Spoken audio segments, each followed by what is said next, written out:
It is working. Hey guys. Hey, this is Fuck-It Friday. Here at the Quirky Lotus. I'm Amanda. I'm Taven. I'm Dana. Now a regular. Alright, so it's been a hot minute since we've done a Fuck-It Friday. Well, neither of us were here last Friday. Yeah, we were traveling. Yeah. And then me and Seymour did it the one before that. Yeah, because I wasn't here. So, what are we talking about? So, right before we decided to film, we were talking about what everyone else is talking about, which is the coronavirus. COVID-19, because I swore I wasn't going to call it coronavirus anymore. Because it does not come from beer. Corona. And we were just talking about, what did you say? You said it good. I don't know. Not feeding in. Oh, don't feed the fear. There Don't you go, feed the sorry. fear. Don't feed the fear. Don't feed the fear. Yeah, okay, so let's talk about it. Not the fear. Maybe the fear a little bit. Not a lot of it, right? So, I mean, right now, the world is in a space where there's a lot of people who are a lot of afraid. A lot of afraid. A lot of afraid. There's also a lot of people, honestly, that I feel like they're a lot of bit in the sand, like their heads are in the sand. Like it's almost like it's one extreme or the other, right? You're either too consumed by it or you're just clueless. And you're being stupid about it. Yeah. So, I don't know. So, we've seen a lot of things on Facebook, like I just said, about that it came from beer.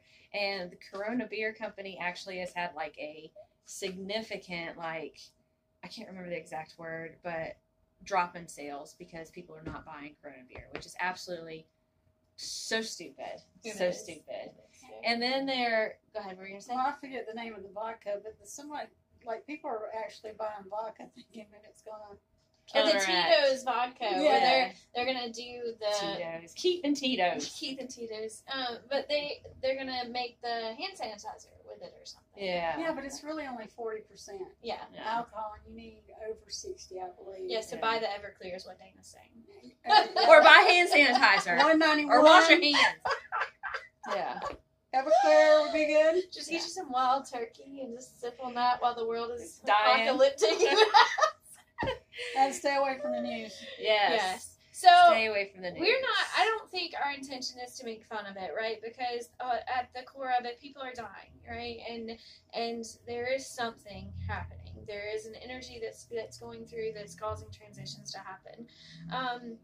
But you really do have to, in times like this, pull from your intuition, right? You have to kind of have a knowledge of a connection to something bigger than you, something smarter. I don't know what the right way to word that is. More informed. Yeah. Something that can see the bigger picture. So this is where faith comes in, I think. You know, this is where trust in, and it can be something as faith as in your inner self, you know, faith in that intuition, faith in the fact that you know that you are sick and don't need to go and do something, or, you know, wash your hands. And are people not washing their hands on a regular? No I'm idea. pretty sure they're not. I think I posted some on Facebook that said, wash your hands like you're trying to get rid of the club stamp. Oh, I seen that. Hide the club stamp from your mama. That was a good one. But I don't think people want... Tina's been there, done that. Me too. I went to go see my friend Tammy last weekend, and we were at a very, I wouldn't say fancy restaurant. It was the Guinness. Like, Guinness actually built a brewery in Baltimore, Maryland. Anyway, it's the only one on the East Coast or something. But it was a nice place. I just heard something. And we went to the bathroom, and this lady came out of the bathroom right before us, and Tammy, who's loud already, but doesn't like, if it's something like washing your hands, she'll call you out. She's like, she didn't wash her hands. Like, this lady went into the bathroom at a public restaurant, went into the stall, and was in there for a hot minute. So it's not like she just went to see if she, you know, start her period or something. I don't know. And check to see if she had toilet paper on her foot. Whatever. I don't know what people do in the bathroom. And then, like, she was in there for a minute and then walked out while washing her hands. I don't know what that lady was doing. It doesn't matter. But she touched a dirty, all that stuff, and then walked back out. And this was just a week ago. Yeah. And, you know, I think that we have I don't know, sometimes it's weird to me to be reminded at how dense humanity can be. Like, I'm like, wait, why aren't people doing that already? Yeah. Like, are we not doing that? Are we, and I don't know, my grandmother, who passed away last year, she was adamant. Like, she grew up during the Great Depression, and all this stuff, and, I mean, huge family, and, and a lot of sickness and sharecropping and all that kind of stuff, and she was very, like, wash your hands, like, we come in from outside, didn't matter if we weren't doing anything but picking our noses, like, go wash your hands, like, before you get down to the dinner table, that kind of stuff. But, I don't know, I think right now it's important to be informed, to pay attention, to know what's going on around you and to be aware, but it's also really important to take time to de-stress and not get so consumed with that fear. Yeah. Because fear lowers our vibration, so that makes our immune system weaker, and then, that spirals from there. Oh my gosh, I had JFK in my head. Was it JFK or was it Roosevelt? Who was it? You have nothing to fear but fear itself. Who said that? Me. Was it Roosevelt? Was it Truman? It was some old president who's now dead who said, we have nothing to fear but fear itself. And that's really, it's not Lincoln. Like, there's literally a recording of him. Oh my God, I gotta look at it. Anyway, I thought it was Now you're making JFK. us think. Anyway, but the whole point of that is it's so true, because if you buy into this fear of it being Armageddon, of the sign of the beast, because there's going to cashless society or whatever, then you're feeding that fear. Yeah. And you're lowering your vibrations. You're lowering- and you're feeding that entity of fear. Right. And my, I used to have an elder that said,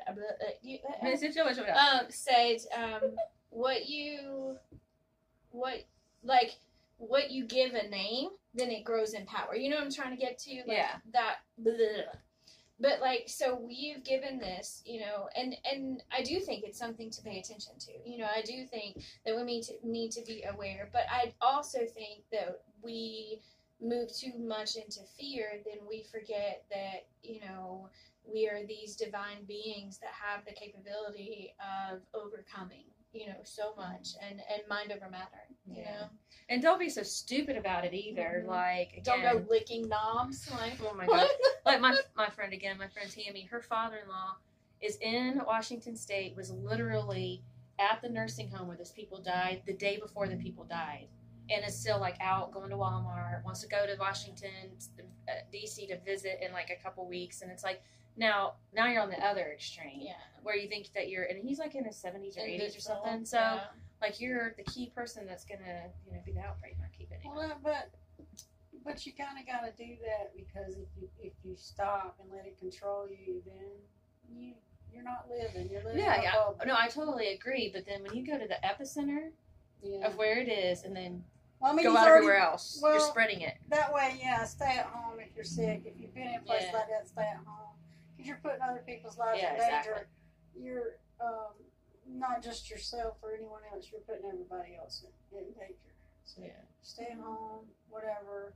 If you're sick, well, don't go to the epicenter. But other than that, go out. If you've been somewhere and you know there's something going on, you still need to stay at home, and because you could have it for days before you realize it, and then wherever you've been in them days, it's there. Wherever you touched or whatever sneezed or whatever, however that works. But I think it's such a funky dance, right? It's almost like getting a terminal illness, like, getting that diagnosis and being like, well, I want to continue to live my life. I don't want to spend it, like those people who choose not to do chemo, or something like that. Yeah, but cancer's not contagious. That's the thing. I know. But I'm just saying, like, in each personal mindset, you know, it's almost like you have to be, and you do need to be aware. I get that. But I also think that so much of our society is built on the shock value of a situation. Yeah. That, like, if it's quiet, then we don't pay it attention,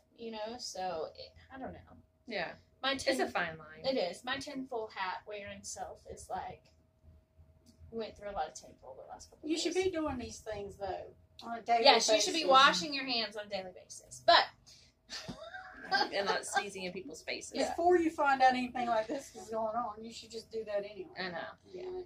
Especially after you go to the bathroom, just saying. Right? So that is our take. And it was FDR that said, "You have nothing to fear." I was wondering if you looked it I up. did. I still think it was me. Jada said, "No, that was me." Let's see. I see that Don't- FDR was give born. don't give Roosevelt those props. So, I do think that we're going to see a lot of people in the coming weeks, especially in the United States, really try to figure out if they want to pull together or if they want to do what a lot of times their instinct kind of leads them to do and fight against, because I think in our society a lot of times we're not quick to lend a hand. A lot of times we're quick to shut ourselves off. So I am curious to see how everything plays out in the coming weeks. Like, will people rally together in communities or will they isolate themselves? Yeah. I'm curious to see what humanity does with that. But I do think the important thing at the end of the day is to really connect with your own intuition. Wash your hands. Wash your hands. Be mindful of your surroundings and really take time to release the fear, right? The exit strategy that you have in place or the exit plan that you have in place, I don't know where I was going with that. Yeah. I changed my mind about it. Wash your hands. Wash your hands. All right, guys. So that's our take on this Bucket Friday. Let's draw some cards. All right.